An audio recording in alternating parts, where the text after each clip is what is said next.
En hy het geantwoord en vir hulle gesê, hy wat die goeie saad saai, is die seun van die mens.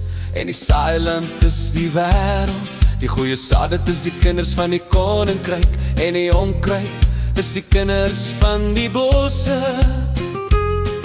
En die vyand wat het gesaai het, is die duiwel.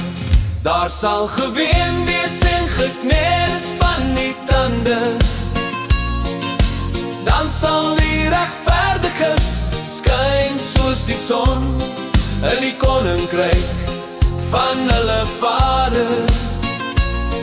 Wie oor het om te hoor, laat hom hoor.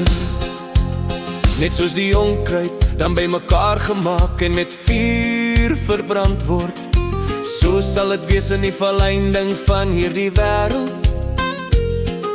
Die seun van die mens sal sy engele uitstuur, en hulle sal uit sy koninkryk by mekaar maak al die struikelblokke, en die wat die ongeregtigheid doen, en sal hulle in die vuur rondgooi.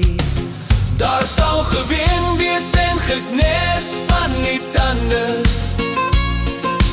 Dan sal die regverdiges skyn soos die son in die koninkryk van hulle Vader.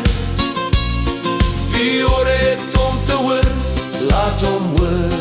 O, daar sal geween wees en geknars van die tande.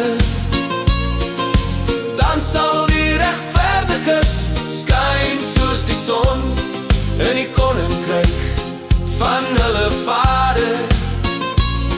Wie oor het om te hoor, laat hom hoor. Hy wat die goeie saad saai, is die seun van die mens.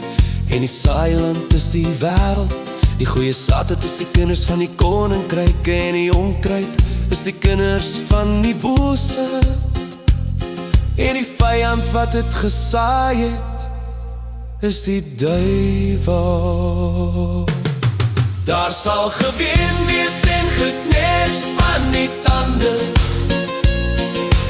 Dan sal die regverdiges skyn soos die son in die koninkryk van hulle Vader.